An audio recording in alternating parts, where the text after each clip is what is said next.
bien la conferencia? Sí. ¿Estuvieron?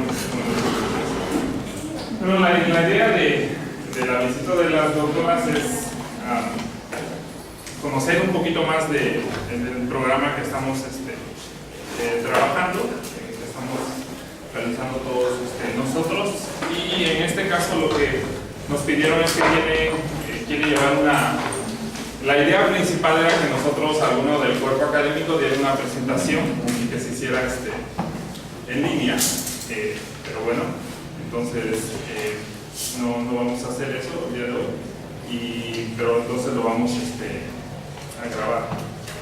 Esto.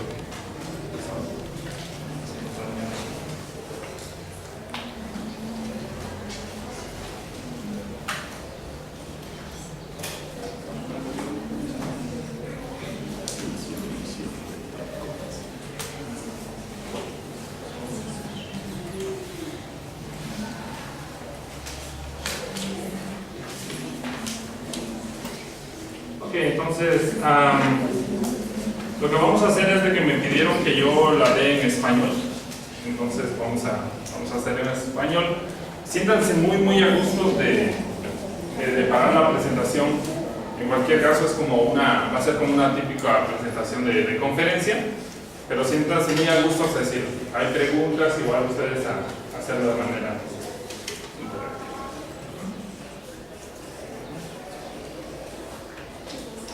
¿Cómo, Mario? ¿Un poco? Un poco oscuro. Muy bien. Pero... Ok. Bueno, el día de hoy vamos a estar hablando. No sé dónde parar mi micrófono por aquí. Me veo mejor de este lado y de este lado. Ok, el título de la presentación se llama Niñas y niños mexicanas de origen indígena, descolonizando las prácticas del lenguaje y de lectoescritura. Entonces vamos a hablar un poco de eso. Bueno, como ustedes saben, siempre me gusta hacer un trato con mi audiencia, con mis alumnos. Si ven que no tiene mucho sentido de lo que estoy hablando, mis alumnos se duermen a las 2, 3 de la mañana, entonces por eso necesitan más horas de dormir. Entonces, si no, entonces me avisan, cerramos las cortinas, ponemos una buena foto de Picasso acá y nos echamos una siesta todos para poder reponer el sueño. Bueno, el día de hoy yo quiero conseguir dos objetivos con esta presentación. El primero es presentar las prácticas del translenguaje. Hoy vamos a hablar de qué significa esa cuestión de translenguaje y de translectoescrituras, que es algo que yo estoy llamando translectoescrituras aquí, de niños y niñas mexicanas de origen indígena. Y sobre todo, retar a las ideologías históricas, sociales y educativas, es decir, retar a la colonialidad, que ven estas prácticas como no aptas para la escuela. Es decir, lo que hacen los chavitos, ¿no? Y las niñas de origen indígena, cómo hablan, cómo escriben, usualmente no es considerado como algo apropiado para las escuelas. Entonces se les quiere meter una cuestión muy estándar, ¿vale? Pero bueno, ok, para empezar a hablar un poquito de esta cuestión del translenguaje, a veces siempre a mí me encantan los caricaturistas, hacen un mejor trabajo que los académicos, ¿no? Entonces yo quiero darles una lección en español argentino, ¿vale? Como ustedes saben, sala, todos sabemos qué significa sala, ¿no? El cuarto de una casa donde se reciben las visitas usualmente, ¿no? Entonces aquí en México nosotros le decimos sala a ese lugar, ¿verdad?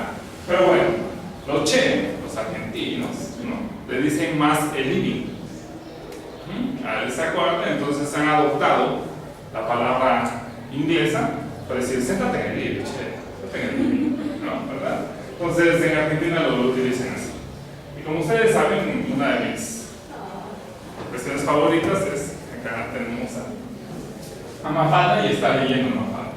Dice, Emma se asoma de la mesa de la sala, está leyendo un libro. ¿Vale? Entonces le grita a su mamá, mamá, ¿la sala qué pieza viene a hacer? Él le dice a su mamá, el living. Entonces dice ella, ¿por qué demonios no escribirán estos libros en castellano? El libro supuestamente está en castellano, en español, pero está utilizando la sala, que para Mafalda no tiene ningún significado. Para ella esa cosa se llama el living. Entonces, ¿por qué no el maldito autor le puso Emma se asoma, ve la mesa del living? ¿Por qué no le puso así? Si así hablamos. ¿Por qué ponerle una palabra que no hablemos? ¿Sale? Y esto, hasta cierto punto, es un ejemplo vivo de una cuestión de que Ofelia García va a llamar translenguaje. Mucha gente le ha llamado esto, por ejemplo, code switching, ¿no? Que es como una combinación de códigos desde el punto de vista lingüístico. Por ejemplo, hablo un poquito de inglés, hablo un poquito de español y eso, ¿vale? Pero el día de hoy yo voy a alegar que esa cuestión de translenguaje va más allá del idioma y se conecta con una cuestión de colonialidad. Vamos a ver. ¿Vale? Bueno, ok. Por si no saben dónde se localiza Oaxaca y dónde están sentados, esta es más información para nuestros visitantes. Aquí está México, Oaxaca está acá al sur, ¿no? Y entonces nosotros hemos venido trabajando en varios lugares, como ustedes saben.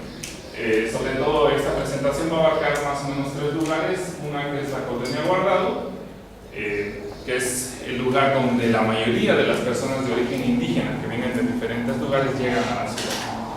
Antes era Candiani, por ejemplo, de los lugares más económicos. Cuando el basurero municipal estaba aquí, la mayoría de las personas indígenas llegaban a este lugar porque era donde se encontraban terrenos baratos.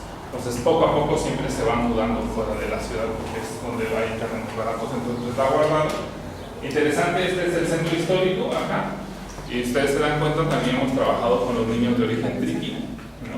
Que son los que venden, ¿no?, diferentes mercancías. Y también al centro de la ciudad han llegado bastantes niños de origen indígena que vienen a vivir con familias, que vienen de diferentes comunidades, llegan a vivir con las familias, ¿no? Y son, realmente no hay mejor palabra, no encontramos otra palabra que los músicos.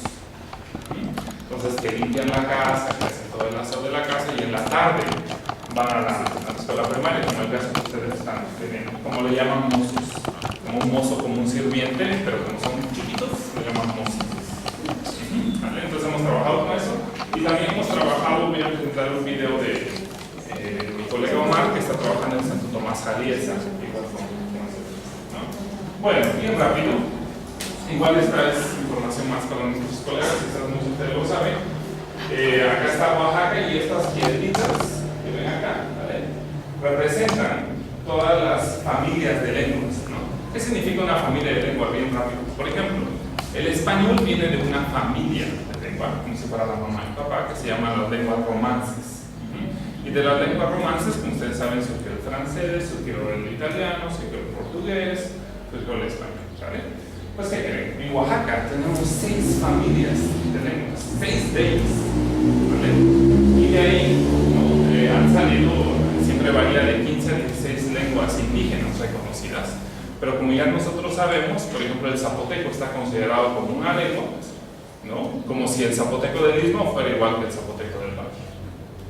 Cuando sabemos que son lenguas totalmente distintas. Es como si decir que el italiano y el español fuera igual porque se parecen un poquito. Pues si dijéramos que el portugués y el español, porque yo puedo entender un poquito el portugués si lo leo, si lo escucho, simplemente por mi cuestión de saber español, si dijéramos que son las mismas lenguas, ¿vale? Definitivamente, se dan cuenta, es una cuestión de poder. ¿Qué es lengua y qué no es lengua? Es una cuestión de poder, ¿vale? Entonces, ahorita dicen, bueno, ¿qué define una lengua y qué define un dialecto? Entonces, el que tiene un ejército y al Banco Mundial detrás, es una lengua. Si eres pobre, estás jodido, es un dialecto. Entonces, realmente es una cuestión de poder que define, ¿no? Entonces, en Oaxaca, muchas personas han dicho que tenemos más de 50 idiomas, otros dicen que tenemos más de 100, ¿vale?, dependiendo de cómo las catalogamos, ¿no?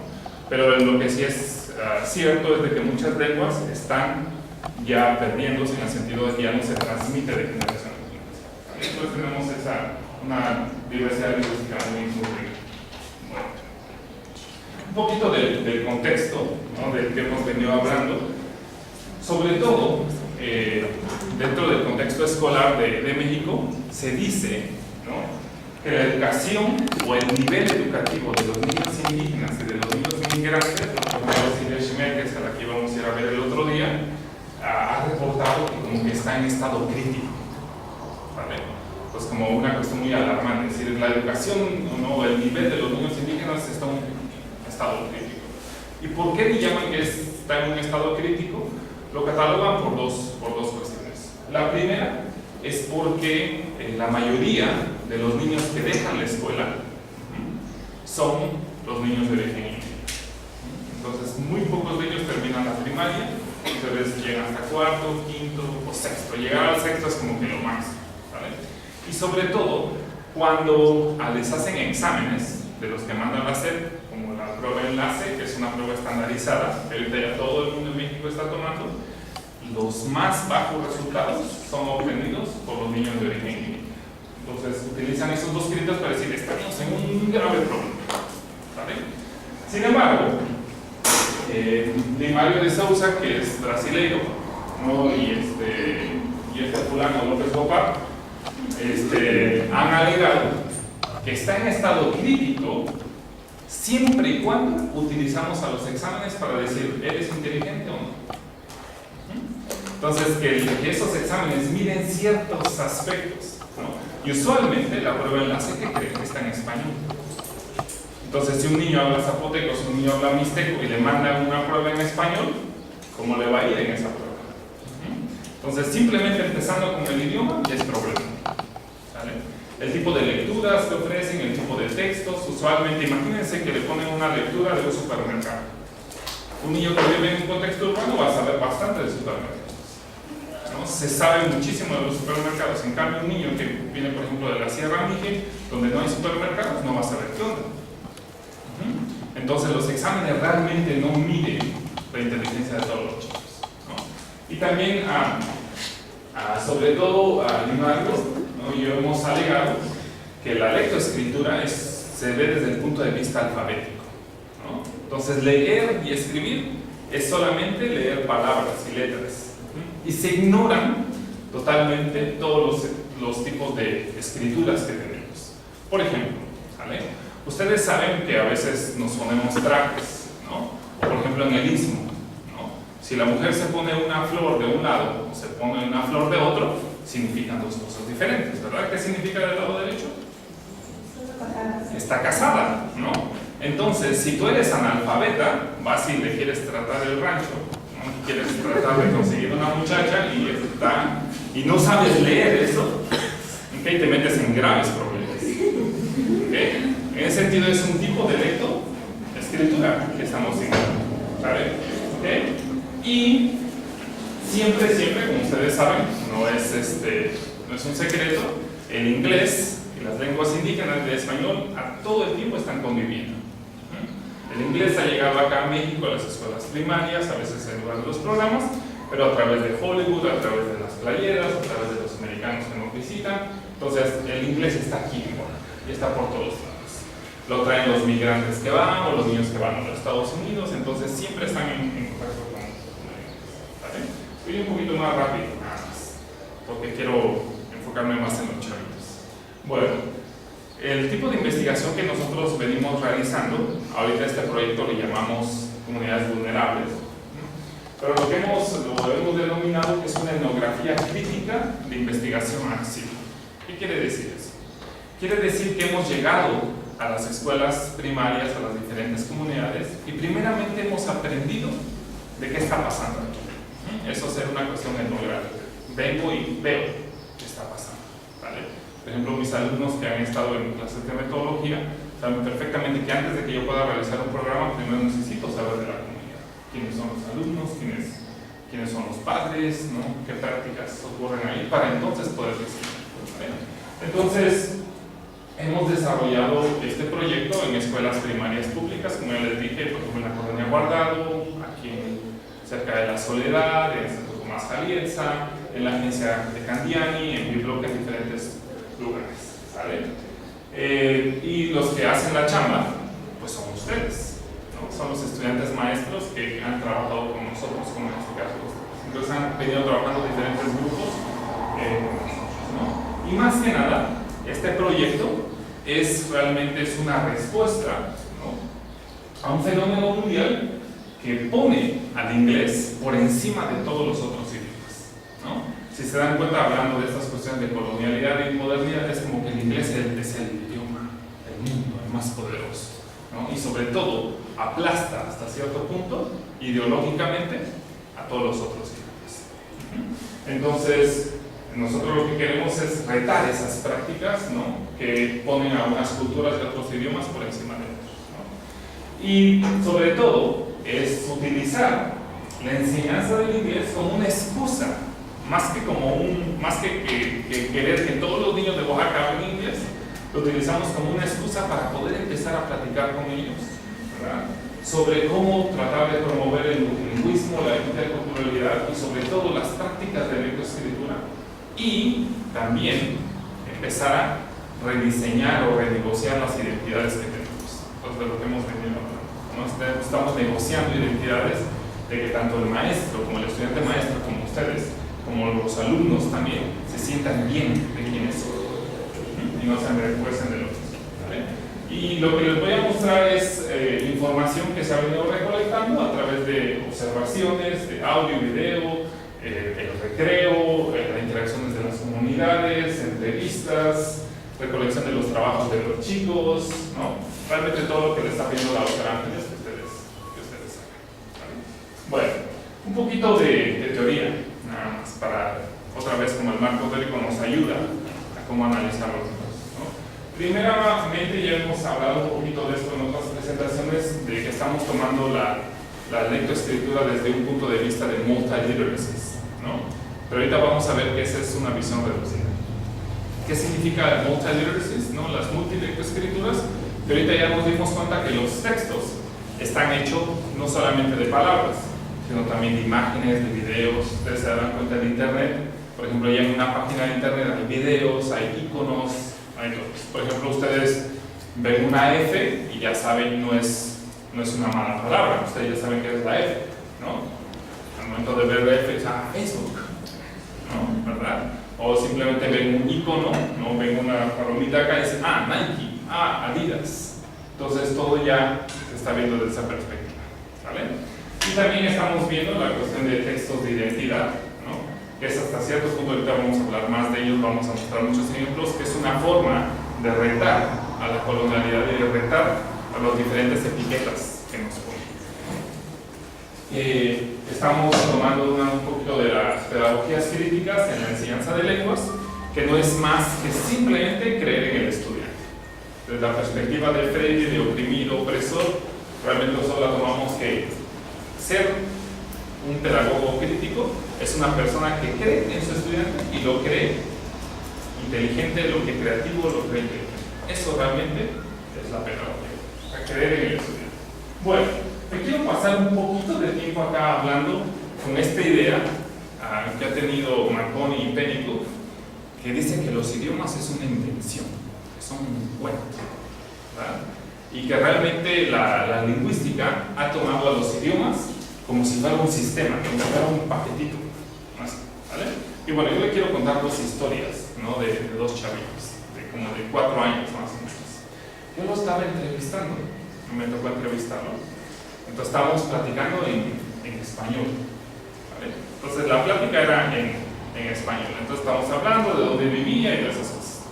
Y en la entrevista yo quería saber si él o alguno de su familia hablaba otra lengua, si hablaba zapoteco, hablaba mi, que estoy hablando con niño de 4 años, ¿vale?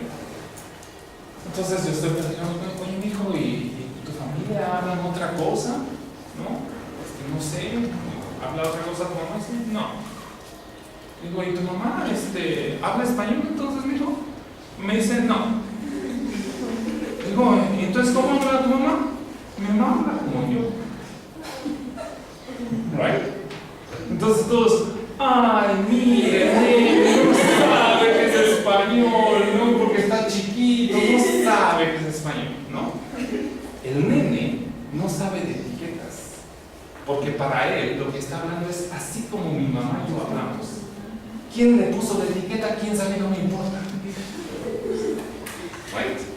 Okay. Entonces, hasta cierto punto, cuando llegaron los antropólogos y los lingüistas, dice Marconi, a África, dijeron, a ver, tú más o menos qué hablas, pues le vamos a poner África, y a le vamos a poner Swahili. y le empezaron a poner etiquetas a los diferentes idiomas. Entonces, por eso ellos dicen que los idiomas es una invención occidental. Porque para las personas como que no hablan de etiquetas, no hablan de etiquetas. El zapoteco, si se dan cuenta, es una etiqueta que quién sabe quién le puso. Porque de acuerdo a Natalia Toledo, ella habla nube. Es así hablamos nube, nosotros hablamos de diferentes maneras. Entonces, este idioma, estas etiquetas que les ponemos, hasta cierto punto es una invención. ¿Se dan cuenta? ¿Quién le puso italiano al italiano? ¿Y quién le puso español al español? ¿Y quién le puso portugués? Y se parecen, son primos, hermanos, ¿no? Si pudiéramos convivir más tiempo, llegaríamos a poder entendernos. Pero estas cuestiones de poder, no, aquí es México, entonces va a ser esto. Si se dan cuenta, la etiqueta del idioma que nosotros hablamos es bien fuerte, español. O sea, no nos podemos quitar la colonialidad ni en el idioma siquiera, pues. Porque no decimos, le podríamos poner hablamos mexicano, hablamos oaxaqueño. Y precisamente son etiquetas políticas, ¿no? De canción, hablamos que como nosotros. Entonces, este chavito, en lugar de verlo como, ay, mira, no sabe, nos está dando una clase de lo que los lingüistas nos han enseñado de ver a los idiomas como sistemas. Nos está diciendo, no le pongas etiqueta, ¿no? Si hablamos así, como tú y yo, ¿no?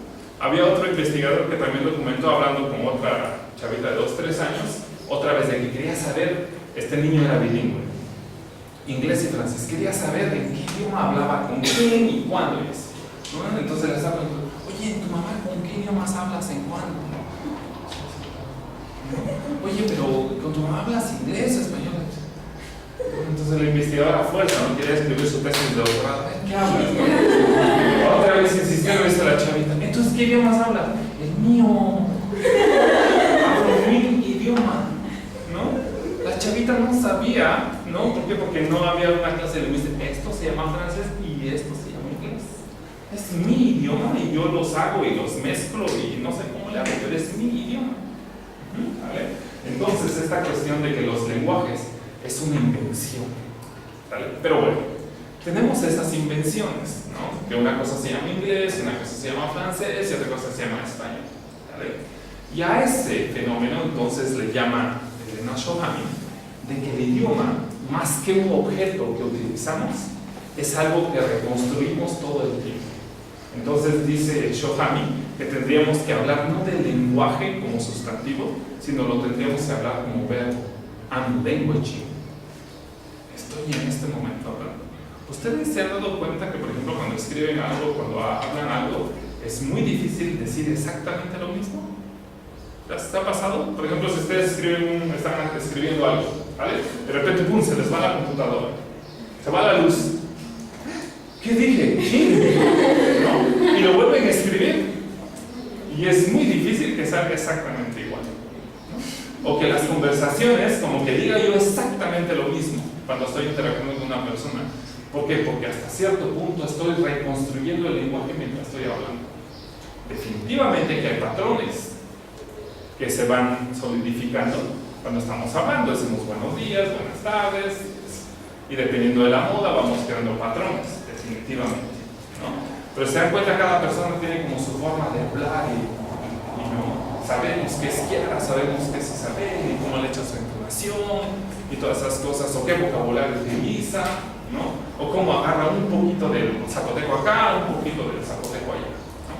Entonces, a todo esto de utilizar un poquito de diferentes idiomas y siempre estarlo reconstruyendo, es a lo que le llama Ofelia García como translanguaging, ¿no? Entonces, ¿por qué le llama eso translanguaging? Porque, por ejemplo, he investigado a personas bilingües y se dan cuenta, las personas bilingües a veces de repente están hablando por aquí español o alguien les habla en español y pum, contestan en inglés, o están leyendo en inglés y pum, de repente escriben en español, o empiezan a mezclar los diferentes códigos en todo el tiempo dependiendo a qué estoy hablando, ¿vale?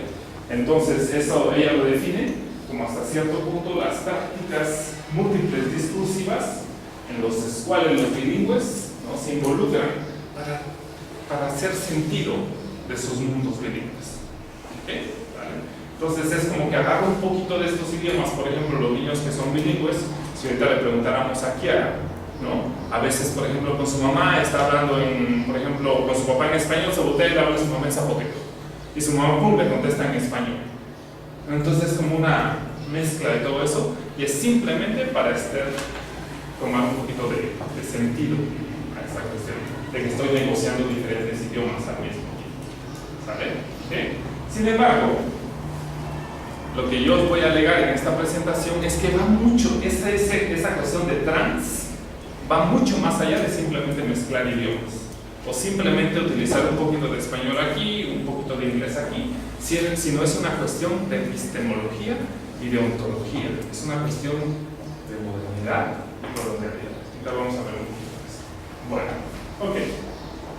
Ustedes ya saben un poquito, déjenme contarles a nuestros colegas que nos están viendo. Estamos manejando nosotros acá el concepto, ¿no?, de modernidad y colonialidad. Me puse en el internet a las 5 de la mañana a buscar una moneda de 2 caras. Entonces, Miñolo alega, ¿no?, que la modernidad y la colonialidad es la misma moneda, simplemente de un lado de la cara, aquí, es la modernidad, y del otro lado, de la parte de atrás, es la colonialidad. Y que la única razón por la que la modernidad existe es porque la colonialidad existe. Si no hubiese habido colonialidad, no hay modernidad. Como ya vimos, ¿no?, la belleza solo existe porque solamente existen los feos. ¿Verdad? ¿Okay? Bueno, entonces ya hemos venido platicando que hasta cierto punto las personas que no son modernas, ustedes lo han manejado, como que no entran al círculo, ¿no? Ustedes lo han manejado en sus escritos, es como que, pues, o sea, si no te vistes, o sea, no eres del círculo, no eres moderno, ¿vale? Si no hablas de este modo, pues no te aceptan, no eres del círculo, ¿no? Si no estás en la facultad de idiomas, o sea, no, pues no eres buena onda. Entonces, bueno, entonces Dussel le ha llamado a esas personas los exteriorizados, que son las personas que no pueden entrar a este círculo y viven por aquí, como en las fronteras. Acuérdense de esto, porque esas personas viven en las fronteras. Como que de repente, como que quieres entrar al círculo y como que a veces te dejan y a veces no te dejan. A ese círculo de la modernidad. ¿Okay? Y ya vimos de que los círculos pueden ser muchísimos, ¿no? Que la modernidad entra en cuestiones de si eres mujer, si eres hombre, ¿verdad? Entonces de todos tipos. Simplemente como te vistes, decir, pues vengo vestido bien, pues puedo entrar al círculo. ¿Vale? Ok, bueno, acuérdense de eso. Pero como nosotros ya vimos que parte de esa colonialidad, ¿verdad?, ha creado hasta cierto punto lo que se llama Miñolo la diferencia colonial, ¿no? Y la diferencia colonial ya lo vimos que es la geopolítica del ser y la geopolítica del conocimiento, ¿no? Y para mí este poema es increíble, ¿no? Es de Eduardo Galeano, se llama el poema Son los Nadies, está escrito en español, y entonces este es como un fragmento de esto. Después se los mando de los nadies, los ningunoados, los que se paran siempre con el pie izquierdo. Pero habla de esto, le llama los nadies, que dice los nadies, que son los que no hablan idiomas, sino dialectos, los que no profesan religiones, sino supersticiones, los que no crean arte, sino artesanías, los que no practican cultura, sino folclore, los que no son seres humanos, sino recursos humanos, los que no tienen caras, sino simplemente brazos. Y le podríamos agregar a esto, y que tiramos el no aquí, los que son literate, los que son letrados y los que son analfabetas. Se dan cuenta aquí, está describiendo Galeano a todos los exteriorizados asociados. ¿Vale? Se dan cuenta, por ejemplo, una persona tricky que hace un huipil fabuloso, ¿no?, que es realmente arte, ¿no? Eso no es arte. Arte son las pinturas, lo que se pinta, no lo que viene del exterior. Eso sí es arte. Esto no, esto es artesanía. Entonces no tiene el mismo valor, porque supuestamente, de acuerdo a la geopolítica del ser y del conocimiento, hay personas que pueden producir arte y hay personas que no. ¿Vale? Entonces lo vemos igual con los lenguajes.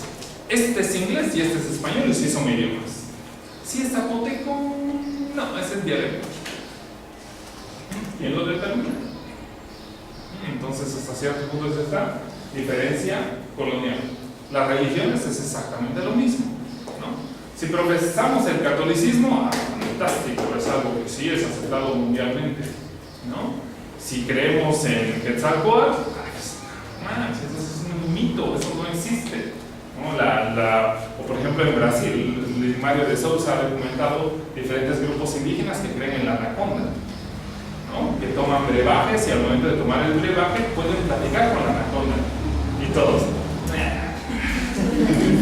no manches, toman brebajes y hablan con la anaconda. ¿Cómo va a ser eso? ¿Ay? Lo creemos como tampoco, ¿sí? Pero se da cuenta la religión católica, cuando vamos a comulgar, nos comemos el cuerpo y la sangre de Cristo. Y nadie dice, ¿ay? No, porque eso sí es religión, lo que hacen los compañeros brasileños ahí. ¿Quién sabe qué es? ¿Vale? Eso son supersticiones, mitos, esos. Pero es una cuestión de poder, es una cuestión de modernidad y colonialidad. ¿Vale? Bueno, ok. Regresemos a esta cuestión de colonialidad un poquito. Entonces ya vimos que la modernidad y la colonialidad es la misma moneda, ¿verdad? Y que los exteriorizados viven por aquí, o están por ahí colocados, ¿no? En ese sentido, los exteriorizados no simplemente se pasan diciendo, pues ya soy supersticioso, ya hablo dialecto, pues ya, así me quiso Dios. No. Y hasta cierto punto es lo que nos ha venido la religión católica, ¿no? ¿Cómo pues resígnate? Mira, pues estás pobre, resígnate, así lo quiso Dios, ¿qué quieres? ¿Verdad? Nos han venido esa idea, pues ni modo, oye, ya para qué. En cambio, dice mi Yolo, ellos no nada más están así como que sentaditos, y no solamente ellos viven aquí, sino que ellos crean conocimiento. Es lo que la epistemología es conocimiento, es crear conocimiento, y acá le podríamos poner también ontología, que es el ser, ¿no? Y que entonces ellos crean una epistemología y una ontología, es decir, crean conocimientos, identidades de fronteras, que hasta cierto punto retan a estas personas. Entonces dicen, ¿qué? ¿Que lo mío no es religión? A ver, ven, te digo, ¿por qué lo tuyo sí es religión y por qué lo mío no? ¿Por qué tú sí puedes creer en una persona que camina en el agua y yo no puedo creer en una serpiente plumada? ¿Por qué no? ¿Por qué lo tuyo es lenguaje y lo mío dialecto? ¿Por qué? ¿Por qué lo tuyo es arte y lo mío no? Entonces eso que llama Miolo una epistemología de frontera, que hasta cierto punto no se deja, sino que trata de retar eso. Como lo dice Miolo en sus propias palabras, ¿verdad? Entonces ese es el poder de las personas de no dejarse. Ten en cuenta, en 500 años no nos hemos dejado, por eso todavía existen bastantes idiomas en Oaxaca. Si nos hubiéramos dejado, solamente existiría el español. Entonces existen todavía muchos idiomas, no nos hemos dejado. Si nos hubiéramos dejado, la gente no se pasara un huevo para quitarse el mal espíritu, ¿verdad? Y todavía nos pasamos un huevo para quitarnos el mal espíritu, ¿verdad? Todavía existen estos, ¿a poco no? Entonces, Mignolo dice en sus propias palabras que el borderland thinking o el borderland epistemology, la epistemología de frontera, más que nada es el conocimiento concebido desde el exterior de las fronteras del mundo moderno y colonial, es decir, de la modernidad, ¿no? De los sistemas mundiales de modernidad y colonial, y que significa hasta cierto punto pensar entre los idiomas y sobre todo entre las relaciones del poder. Se empiezan a dar cuenta por qué esa cuestión de trans, ¿verdad? Por ejemplo, Mignolo también utiliza lo que utiliza Ofelia García de translenguaje, pero Mignolo dice, no es nada más de una cuestión de lingüística, es una cuestión de conocimientos. Es decir, no es nada más mezclar idiomas porque sí, sino hasta cierto punto estoy mezclando diferentes conocimientos. Es decir, hasta cierto punto estoy retando religiones, estoy retando conocimientos. Pero lo vamos a ilustrar bien, ¿vale? Entonces, hasta cierto punto, lo que yo veo y me gusta, esto del trans. Entonces, aquí están las personas, acá están los exteriorizados, ¿verdad? Acá están construyendo conocimiento y este conocimiento empieza a romper aquí, empieza como que a transgredir a la modernidad. Entonces le dicen, ¿qué? ¿Eres la única?